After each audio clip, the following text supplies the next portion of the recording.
வணக்கம் ஜோதிட நண்பர்களே. ஏற்கனவே ராசியை பற்றின முழு விவரங்களையும் பார்த்தாச்சு. அதாவது ஒவ்வொரு ராசிக்குமே என்ன மாதிரியான குணாதிசயங்கள் இருக்கும், எந்த மாதிரியான வாழ்க்கை அமைப்பு இருக்கும், என்ன மாதிரியான உறவு முறைகள் இருக்கும் அப்படின்னு விளக்கமாகவே பார்த்தாச்சு. அதே போல் லக்ன விவரங்களையும் பார்த்தாச்சு. ராசி அமைப்பை போலவே லக்னத்திற்கும் ஒவ்வொரு விஷயங்களும் எப்படி இருக்கும் அப்படின்னு தனித்தனியாகவே சொல்லியிருக்கும். பார்க்காதவங்க டிஸ்கிரிப்ஷனில் லிங்க் இருக்கும், செக் பண்ணி பாருங்கள். இனி ராசி மற்றும் லக்னம் இது ரெண்டும் சேர்ந்த அமைப்பு எப்படி இருக்கும் அப்படிங்கிறத பற்றி பார்க்க போகிறோம். ஒரு குறிப்பிட்ட லக்னம் மற்றும் ராசியாக ஒரு மனிதருக்கு அமைந்து வரும் பொழுது அவங்களுக்கு என்ன மாதிரியான விஷயங்கள் இருக்கும் அப்படிங்கிறத பற்றி சில விளக்கங்களை ஜோதிடத்தில் பொதுவாக சொல்ல முடியும். இனி அந்த விஷயங்களை பற்றி தொடர்ச்சியாக பார்க்கலாம். பதிவை பார்க்குறதுக்கு முன்னாடி ஒரு சில விஷயங்களை கவனத்தில் வச்சுக்கோங்க. எப்பவும் சொல்லக்கூடிய விஷயங்கள் தான். இங்கு சொல்லக்கூடிய விஷயங்கள் முழுமையாக உங்களுக்கு பொருந்தணுங்கிற அவசியம் கிடையாது. ஏன்னா ஒரு மனிதனை பற்றி அவங்களுடைய சுய ஜாதகம் மட்டும்தான் முழுமையான விஷயங்களை சொல்ல முடியும். மற்ற விஷயங்கள் எல்லாமே ஒரு பொதுவான அமைப்பு கொண்டது தான். இங்கு சொல்லக்கூடிய விஷயங்களை நீங்கள் கிராஸ் பண்ணி வருவீங்க. உங்களுடைய வாழ்க்கையில் சில அனுபவங்களாகவும் உணர்வுபூர்வமான விஷயங்களாகவும் பெற முடியும்.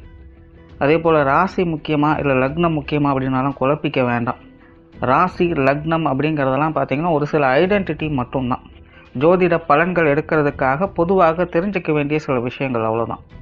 மற்றபடி 9 கிரகங்கள் 12 கட்டம் 27 நட்சத்திரங்கள் கொண்ட ஒரு அமைப்பு தான் நமக்கு முழுமையாக முக்கியம். அதுதான் ஒவ்வொரு செகண்டும் நமக்கு தேவையான எல்லா விஷயங்களையும் தீர்மானிக்கிறது. அதனால் ராசி முக்கியமாக இல்லை லக்னம் முக்கியமாக அப்படின்னாலும் குழப்பிக்காதீங்க. நம்ம யாருன்னு கேட்டால் நம்மளுடைய பேரை எப்படி ஒரு அடையாளமாக சொல்கிறோமோ அந்த மாதிரி தான் நம்மளுடைய சுய ஜாதகத்திற்கு அடையாளமாக இந்த ராசியும் லக்னமும் அமைந்து வருது. மற்றபடி இங்கே எல்லாமே முக்கியம் அப்படிங்கிறத மனசில் வச்சுக்கோங்க.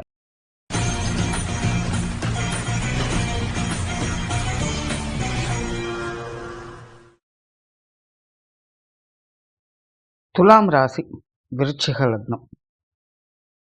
இந்த துலாம் ராசி விருச்சிக லக்னத்தில் பிறந்தவங்களை எந்த ஒரு விஷயத்துக்குள்ளேயுமே அவங்க இப்படித்தான் அப்படின்னு சொல்லி அடக்கிட முடியாது. காரணம், ராசி ரீதியாகவும் லக்ன ரீதியாகவும் நிறைய முரண்பட்ட தன்மைகளை கொண்டவங்களாக இருப்பாங்க. அதாவது இவங்க ஒரே விஷயத்துக்குள்ள பாசிட்டிவையும் பார்ப்பாங்க, நெகட்டிவையும் பார்ப்பாங்க. அது மட்டுமல்லாமல் அந்த 2 விஷயங்களையும் அனுஷ்டிக்கவும் அவங்க செய்வாங்க. பொதுவாகவே இவங்களுடைய மனசுக்கும் புத்திக்கும் நிறைய மாறுபாடுகள் வேற்றுமைகள் அப்படிங்கிறது இருக்கும். மனம் எதையெல்லாம் விரும்புதோ அதை எல்லாத்தையுமே புத்தி நிராகரிச்சுக்கிட்டே இருக்கும். புத்தி ஏற்றுக்கொள்ளக்கூடிய விஷயங்களை மனம் ஏற்றுக்கொள்ளாது. ஆனால் இது எல்லாத்தையுமே கம்பைன் பண்ணி தான் அவங்க எல்லா காரியங்களுமே செயலாற்றவும் செய்வாங்க. அதாவது இவங்களுடைய புத்தியோ மனசோ அதை மறுக்குது, நிராகரிக்குது அப்படிங்கிறதுக்காக விட்டு விலகக்கூடியவங்க அல்ல. எப்படியோ அதை செஞ்சு தான் ஆகணும் அப்படிங்கிற நிலைகளில் அதை செயல்படுத்திக்கிட்டும் இருப்பாங்க. அதுக்கு காரணம் இவங்களுடைய குணாதிசயம் அப்படிங்கிறது கொஞ்சம் கரடு முரடாக இருக்கும். ஆனால் மன ரீதியாக ஒரு பக்குவ நிலை பெற்றவங்களாக இருப்பாங்க. உண்மையிலே மனோபலம் தான் மனிதனுக்கு மிகப்பெரிய சக்தி. அது இல்லை அப்படின்னா இந்த உலகத்தில் நம்மளால் எதுவும் பண்ண முடியாது. அந்த மாதிரி இந்த துலாம் ராசி விருச்சிக லக்னத்தில் பிறந்தவங்களுக்கு இந்த மனோபலம் அப்படிங்கிறது அதிகம். இன்னும் சொல்லப்போனால் மனம் சார்ந்த விஷயங்களுக்கு தான் அதிக முக்கியத்துவம் கொடுப்பாங்க. பட் இங்கே பிரச்சனை என்னென்னா, இதெல்லாம் தனிப்பட்ட முறையில் அவங்களுக்கு அப்படின்னு பார்க்கும்பொழுது ஒரு பாசிட்டிவான விஷயங்களாக இருக்கலாம். ஆனால் மற்றவங்களோட கம்பைன் பண்ணி பார்க்கும் பொழுது இது அவங்களுக்கு கொஞ்சம் கான்ட்ரவர்சியான விஷயங்களை ஏற்படுத்தும். ஏன்னா இந்த ஜென்ரலாக விருச்சிகம் அப்படிங்கிறதே தனிமை சார்ந்த விஷயங்களில் தான் ஈடுபடும். அதுக்கு பல்வேறு காரணங்கள் இருக்குது. பட் அதில் முக்கியமான காரணம் என்னென்னா, இந்த விருச்சிகம் அப்படிங்கிறது அவ்வளோ சீக்கிரம் யாருக்கும் கட்டுப்படாது. ஸோ அதனால் மற்றவங்களோடு இயல்பாக உடன்பட்டு போக முடியாது. ஆனால் துலாம் அப்படின்னு வரும்பொழுது இவங்க இயல்பாகவே மற்றவங்களோடு இணக்கமாக பழகக்கூடியவங்க. பட் அதே நேரம் மற்றவங்களுக்காக அனுசரித்து போக வேண்டியதாகவும் இருக்கும். ஸோ இப்படி இவங்க மற்றவங்களுடைய விஷயங்கள் உறவுமுறைகள் அப்படின்னு வரும்பொழுது இவங்க எந்த பக்கம் போகிறது அப்படிங்கிற ஒரு குழப்பம் இவங்கக்கிட்ட அதிகமாக இருக்கும். சில நேரங்களில் பார்த்திங்கன்னா ரொம்பவுமே அட்டாச்மெண்ட்டோடு இருப்பாங்க. சில நேரம் பார்த்திங்கன்னா ஏட்டிக்கு போட்டியாக அவங்க இருந்துக்கிட்டும் இருப்பாங்க. இவங்க என்ன மாதிரியான ஸ்டேட்டஸில் இருக்காங்க அப்படிங்கிறதே மற்றவங்களுக்கு கொஞ்சம் ஒரு குழப்பமான நிலையை கொடுத்துக்கிட்டு இருக்கும். ஸோ இது மற்றவங்களுக்கு ரொம்பவுமே கன்ஃபியூஷனை கொடுக்கறதுனால மற்றவங்க கிட்டேருந்து எதையுமே வந்து ஒரு நிலையான அமைப்புகளை எதிர்பார்க்க முடியாது. காரணம் என்னென்னா, தனிப்பட்ட முறையில் இவங்களுக்கும் ஒரு மாதிரியான குழப்பம் இருக்கும். இவங்க செய்கிறதுனால மற்றவங்களுக்கும் ஒரு மாதிரியான குழப்ப நிலை அப்படிங்கிறது இருக்கும். ஸோ அது வந்து சரியா தவறா அப்படிங்கிறதை புரிஞ்சிக்கவே முடியாது. புரிஞ்சுக்கிறதுக்குள்ளே காலம் காணாமல் போயிடும். பட் அதுவே தனிப்பட்ட முறையில் இவங்களுடைய வாழ்க்கை நிலை அப்படின்னு பார்க்கும்பொழுது பெரும்பாலும் ஒரு சாதகமான அமைப்புகளை தான் கொடுக்குது. நார்மலாகவே இந்த விருச்சிகம் அப்படின்னு எடுத்துட்டாலே கோபக்காரங்க, பிடிவாதக்காரங்க, அவசரக்காரங்க அப்படின்னு சொல்லுவாங்க. பட் இந்த துலாம் ராசி விருச்சிக லக்னத்தில் பிறந்தவங்களுக்கு அந்த மாதிரியான பிரச்சனைகள்லாம் இருக்காது. இயல்பாகவே இவங்க கொஞ்சம் சாந்த சுரூபியாகத்தான் இருப்பாங்க. பெரிய அளவில் கோபத்தையெல்லாம் வெளிக்காட்ட மாட்டாங்க. சின்ன சின்ன கோபத்தாவங்கள் அப்படிங்கிறது அப்பப்போ வந்துட்டு போகும், அவ்வளோதான். பட் எதையும் மனசில் வச்சுக்க மாட்டாங்க. அதே நேரம் இவங்க வந்து கொஞ்சம் சொகுசு பிரியர்களும் கூட. எதாக இருந்தாலுமே ஒரு இயல்பான நிலையில் ஜாலியாக என்டர்டெயின்மெண்ட்டோடு இருக்கணும் அப்படின்னு தான் அதிகமாக எதிர்பார்ப்பாங்க. ரொம்ப ரிஸ்க் எடுக்கிறது, மெனக்கிறது இதெல்லாம் அவங்களுக்கு வந்து சுத்தமாக பிடிக்காது. எதுக்கு இவ்வளோ தூரம் ரிஸ்க் எடுக்கணும் அப்படின்னு தான் அவங்க யோசிப்பாங்க. தனியாக இருந்தால் கூட என்ஜாய் பண்ணணும் அப்படிங்கிற நினப்பு தான் அவங்கக்கிட்ட இருக்கும். அதாவது சந்தோஷமாக காலத்தை கழிக்கணும் அப்படின்னு தான் இவங்க நினைப்பாங்க. வாழ்க்கையை அனுபவிக்கணும் அப்படிங்கிற வேட்கை தான் இவங்கக்கிட்ட அதிகமாக இருக்கும். பல நேரங்களில் எதை பற்றியுமே கவலைப்படக்கூடிய நிலைமையில் இவங்க செயல்படுவாங்க. அதாவது பொறுப்போடு இவங்க இருந்தாலும் அதில் அலட்சியமும் இவங்ககிட்ட கலந்து தான் இருக்கும். இருந்தாலும் அதை வந்து முழுமையான அலட்சியம் அப்படின்னு சொல்ல முடியாது. அதில் கேர் அண்ட் அஃபெக்ஷன் அப்படிங்கிறதும் இருக்கத்தான் செய்யும். கிளியராக சொல்லணும்னா, இந்த விருச்சிகமாகட்டும் துலாமாகட்டும் சில விஷயங்கள் காரியங்கள்லாம் எப்போவுமே பார்த்திங்கன்னா ஒரு எக்ஸ்ட்ரீம் லெவலில் இவங்க எட்டி பிடிப்பாங்க அப்படின்னு சொல்லுவாங்க. பட் இந்த துலாம் ராசி விருச்சிக லக்னத்தில் பிறந்தவங்க இந்த எக்ஸ்ட்ரீம் லெவலுக்கு போகிறது அப்படிங்கிறது ஒரு பெரிய விஷயம் தான். எப்போவுமே ஒரு பேலன்ஸ்டான நிலைகளை தான் அவங்க இருப்பாங்க. இது வந்து ராசியின் அடிப்படையில் துலாம் இருக்குது ரொம்பவுமே ஒரு ப்ளஸ் பாயிண்ட் தான். ஏன்னா அந்த துலாம் அப்படிங்கிறது பேலன்ஸ்டாக இருக்கணும் அப்படிங்கிறது தான் அதனுடைய நியதி. ஏன்னா நார்மலாகவே உங்களுடைய வாழ்க்கையில் அப்ஸ் அண்ட் டவுன்ஸ் அப்படிங்கிறது அதிகமாக இருக்கும். இந்த மாதிரி பிரச்சனைகளை கண்டினியூஸாக பார்க்கக்கூடியவங்க அப்படின்னு கூட சொல்லலாம். பட் அது எல்லாத்தையும் மீறி அதில் ஒரு பேலன்ஸ்டான தன்மையை இவங்க வந்து தக்க வைக்கிறது அப்படிங்கிறது ரொம்பவுமே சிரமமாக இருக்கும். பட் இந்த துலாம் ராசி விருச்சிக லக்னத்தில் பிறந்தவங்களுக்கு அது கொஞ்சம் சுலபமான நிலையாக இருக்கும். பட் இதெல்லாம் என்ன அப்படின்னு பார்த்தோம்னா, இது மற்றவங்களோட கம்பேர் பண்ணும்போதோ இல்லை மற்றவங்களோட பழக்க வழக்கங்கள் சார்ந்த விஷயங்களை கம்பேர் பண்ணும்பொழுதோ பார்க்கும்போது தான் இது மற்றவங்களுக்கு கொஞ்சம் வினோதமான தன்மையும் ஒரு குழப்பமான தன்மையும் கொடுக்கும். ஆனால் தனிப்பட்ட முறையில் இந்த துலாம் ராசி விருச்சிக லக்னக்காரங்க ஒரு பக்குவமான வாழ்க்கையை வாழ்ந்து கொண்டு இருப்பாங்க. அவங்களுடைய தனிப்பட்ட வாழ்க்கை, தனிப்பட்ட விஷயங்கள், காரியங்கள் இதெல்லாம் பார்த்திங்கன்னா அவங்களுக்கு கொஞ்சம் திருப்திகரமாக தான் இருக்கும். இதுக்கு மேலே என்ன அப்படின்னு அவங்க தனிப்பட்ட முறையில் ஃபீல் பண்ணுவாங்க. ஆனால் மற்றவங்களுடைய கண்ணோட்டத்திலேருந்து பார்க்கும்பொழுது இது என்ன இப்படி இருக்குது அப்படிங்கிற ஒரு வினோதமான கேள்விகளை எழுப்பக்கூடிய வகையில் தான் இருக்கும். ரொம்பவுமே சிம்பிளாக சொல்லணும்னா, தனிப்பட்ட முறையில் இந்த துலாம் ராசி விருச்சிக லக்னத்தில் பிறந்தவங்க ஒரு சிறப்பான வாழ்க்கையை பெற்றவங்க தான். ஆனால் மற்றவங்களுடைய கம்பாரிசன், மற்றவங்களுடைய பழக்க வழக்கங்கள் இதெல்லாம் வரும்பொழுது அந்த நிலை கேள்விக்குரிய ஆகும்.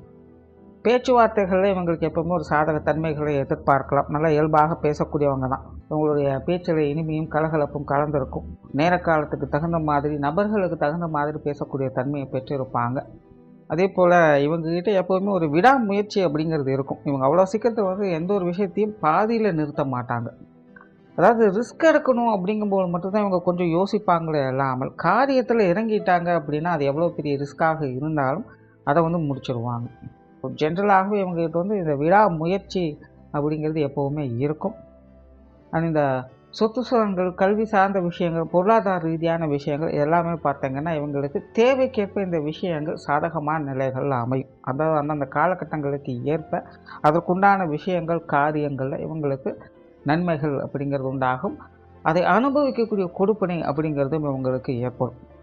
இன்னும் சொல்லணும்னா, இது போன்ற விஷயங்கள்லாம் வந்து இவங்களுக்கு சுயமாக கிடைக்கிறதை காட்டிலும் வேறு ஏதாவது ஒரு மூலமாக இல்லை வேறு ஏதாவது நபர்கள் மூலமாக வரக்கூடிய விஷயங்கள் இவங்களுக்கு ரொம்பவுமே சாதகமான நிலைகளில் வேலை செய்யும்.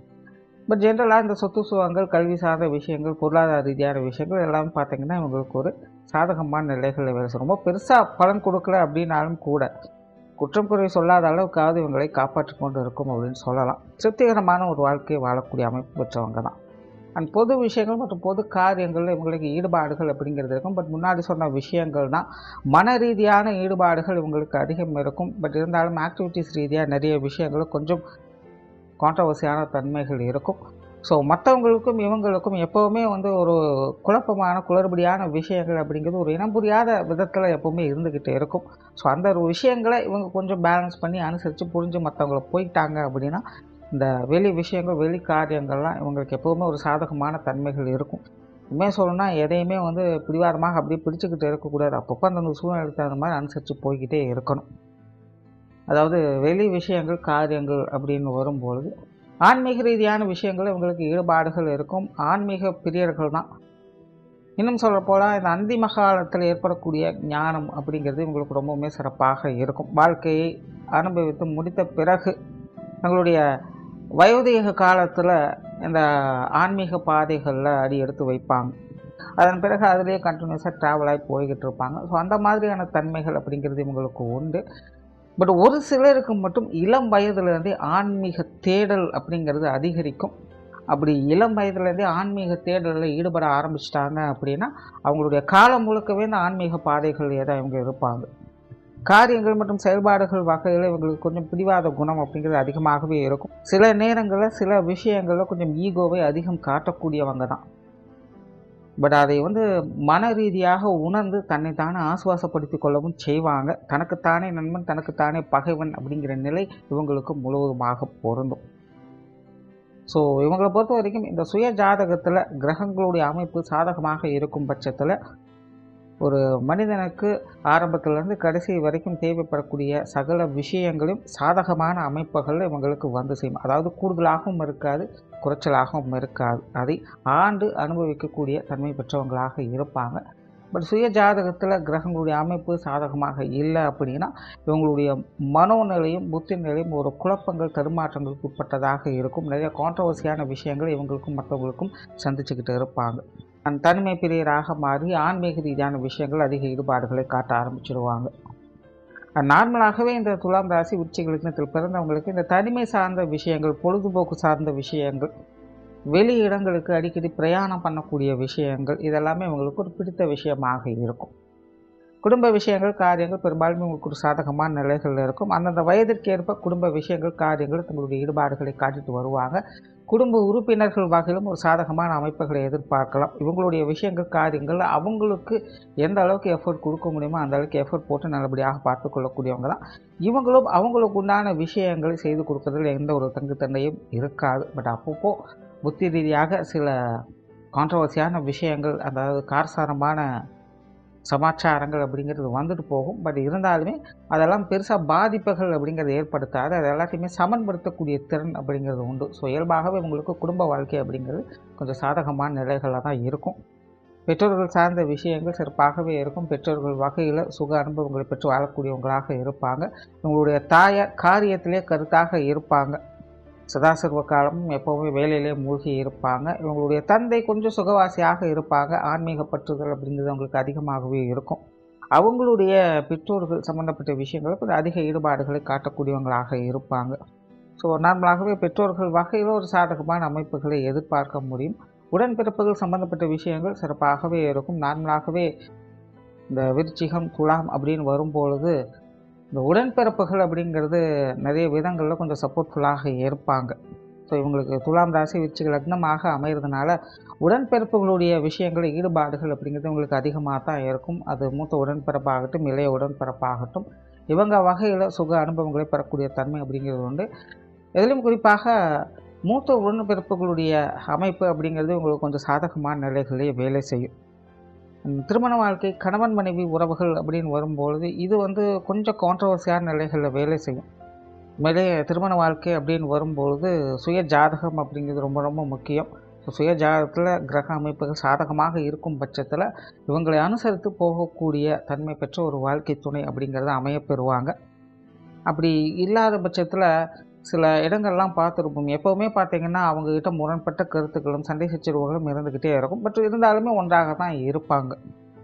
ஸோ அந்த மாதிரியான ஒரு திருமண வாழ்க்கையை பெற்றவங்களாக இருப்பாங்க. ஏன்னா முன்னாடியே சொன்னேன், பெரும்பாலும் இவங்களுக்கு தனிப்பட்ட நிலை அப்படின்னு வரும்பொழுது பல விதங்களிலும் அவங்களுடைய அமைப்புகள் சாதகமாக வேலை செய்யும். ஆனால் அதுவே மற்றவங்களுடைய நிலைகளிலிருந்து பார்க்கும்பொழுது இது கொஞ்சம் கான்ட்ரவர்சியான நிலைகளில் தான் வேலை செய்யும். ஸோ இது வந்து அவங்களுடைய திருமண வாழ்க்கைக்கு முழுமையாக பொருந்தும். ஸோ இங்கே வந்து யார் சரி யார் தவறு, எது நல்லது எது கெட்டது அப்படிங்கிறதெல்லாம் விஷயமே கிடையாது. அதாவது இவங்களுடைய சூழ்நிலை சந்தர்ப்பங்கள் அப்படிங்கிறது ஒரு சுழற்சி போல் நல்லதுக்கும் கெட்டதுக்கும் ரொம்ப வேகமாக சுழலும். அதனால் சராசரியான வாழ்க்கை அப்படின்னு வரும்போது அவங்க 2 பக்கமுமே அவங்க வேலை செஞ்சு தான் ஆகணும். அப்படிங்கிற நிலையில் இந்த கணவன் மனைவி உறவுகள் அப்படிங்கிறது கொஞ்சம் அனுசரித்து போகக்கூடிய தன்மை அப்படிங்கிறது தேவைப்படும். பட் அதுக்காக வந்து பெரிய லெவலில் பிரச்சனைகள் உண்டாக்கும் அப்படின்னு சொல்கிறதுக்கும் இல்லை. குழந்தைகள் சார்ந்த விஷயங்கள் நார்மலாக குழந்தைகள் வகையில் சுமூகமான விஷயங்கள், கலகலப்பான விஷயங்களை பார்த்து வருவாங்க. பொதுவாகவே இந்த விருச்சிகம், துலாம் அப்படின்னு வரும்போது குழந்தைகள் சம்மந்தப்பட்ட விஷயங்களுக்கு கொஞ்சம் அதிக இம்பார்ட்டன்ஸ் கொடுக்கக்கூடியவங்க.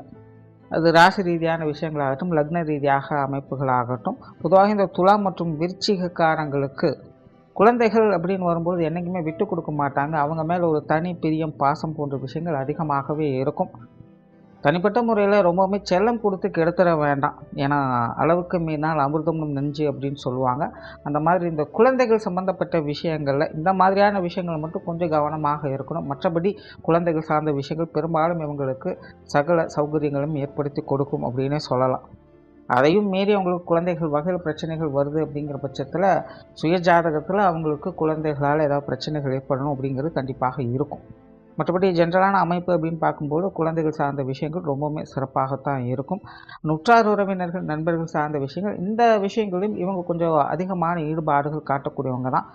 நார்மலாக இந்த விருச்சிக லக்னக்காரங்க இந்த உற்றார் உறவினர்கள், நண்பர்கள் வகையில் அவ்வளோ சீக்கிரம் ஒட்ட மாட்டாங்க. ஒட்டினாலும் பார்த்திங்கன்னா ஏதோ ஒரு வகையில் கொஞ்சம் பிரச்சனைகள் ஏற்படுத்திக்கிட்டு தான் இருக்கும். அதனால் எப்போவுமே இவங்க சம்மந்தப்பட்ட விஷயங்கள்லாம் நல்லதாக இருந்தாலும் சரி, கெட்டதாக இருந்தாலும் சரி, கொஞ்சம் பட்டும்படாமலும் இருந்துக்கிறதே நல்லது அப்படின்னு தான் சொல்லுவேன்.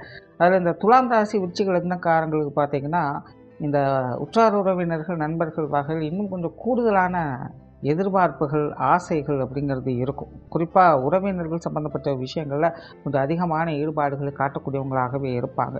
இன்னும் கிளியராக சொல்லணுன்னா நிறைய துலாம் ராசிக்காரங்களுக்கு, துலாம் ராசி விருச்சிக லக்னக்காரங்களுக்கு உறவினர்கள் மத்தியில் பெரிய ஆளாக நின்று காட்டணும் அப்படிங்கிற ஆசை அவங்களுக்கு அதிகமாக இருக்கும். ஆனால் அதே நேரம் பல பேர் அவங்களுடைய வாழ்க்கையில் பெரும் பிரச்சனையாக சந்திக்கிறதே இந்த விஷயங்களாகத்தான் இருக்குது. என்னடா இது, மற்றவங்க முன்னாடி நம்ம போய் தலை நிமிர்ந்து நிற்கணும்னு நினைக்கிறோம், ஆனால் அதுக்கு முடியாமல் ஏதோ ஒரு முட்டுக்கட்டைகளாக வாழ்க்கை போய்கிட்டு இருக்கே அப்படின்னு அவங்க அதிகமாக ஃபீல் பண்ணுவாங்க. உங்களுடைய வாழ்க்கையில் பெரும்பாலான பிரச்சனைகளுக்கே இந்த உற்றார் உறவினர், நண்பர்கள் தான் ஏதாவது ஒரு வகையில் காரணமாகவே இருப்பாங்க. ஸோ முடிஞ்ச அளவுக்கு அவங்களுடைய விஷயங்களில் கொஞ்சம் பட்டுப்படாமலும் இருந்துக்கிறதே நல்லது. பட் இவங்களை பொறுத்த வரைக்கும் அப்படி செய்கிறது அப்படிங்கிறது கொஞ்சம் சவால் நிறைந்த விஷயம்தான். தொழில், வேலை, உத்தியோகம் சார்ந்த விஷயங்கள் இது கொஞ்சம் சாதகமான நிலைகளில் வேலை செய்யும் சொல்லலாம். பட் என்னென்னா தொழில், வேலை, உத்தியோகம் அப்படின்னு வரும்பொழுது வாடிக்கையாளர்களை கொஞ்சம் அனுசரித்து போக வேண்டியதாக இருக்கும். நார்மலாகவே உங்களுக்கு சுய தொழிலை காட்டிலும் வேலை சம்மந்தப்பட்ட விஷயங்கள் கொஞ்சம் சிறப்பாக இருக்கும். அதுலேயும் பார்த்திங்கன்னா இந்த வெளியூர், வெளிநாடு சம்மந்தப்பட்ட விஷயங்கள் இவங்களுக்கு கொஞ்சம் சிறப்பாகவே வேலை செய்யும். நிறைய பேருக்கு பார்த்திங்கன்னா வெளியூர்களில் போய் தனியாக தங்கி இருந்து வேலை செய்யக்கூடிய அமைப்புகள் அப்படிங்கிறதெல்லாம் ஏற்படும். பிரயாணம் சார்ந்த விஷயங்கள் அதிக ஈடுபாடுகள் காட்டுவாங்க. இதனாலே அடிக்கடி வெளி இடங்களுக்கு சென்று வரக்கூடிய அமைப்புகள் அப்படிங்கிறதும் ஏற்படும். ஸோ தொழில், வேலை, உத்தியோகம் அப்படின்னு வரும்பொழுது மற்றவங்க கொஞ்சம் அனுசரித்து போக வேண்டியதாக இருக்கும். மற்றபடி மற்ற விஷயங்கள் எல்லாமே கொஞ்சம் சாதகமான நிலைகளை எதிர்பார்க்க முடியும். ஸோ ஓவராலாக இந்த துலாம் ராசி விருச்சிக லக்னக்காரங்க தனக்குத்தானே நண்பன், தனக்குத்தானே பகைவன் அப்படின்னு சொல்லக்கூடிய நிலை தான். முடிஞ்ச வரைக்கும் குழப்பம் இல்லாமல் தெளிவான நிலையோடு செயல்பட்டு வரக்கூடியவங்களுக்கு உங்களோட வாழ்க்கை எப்போவுமே சிறப்பாக இருக்கும். நன்றி, வணக்கம், வாழ்க வளமுடன்.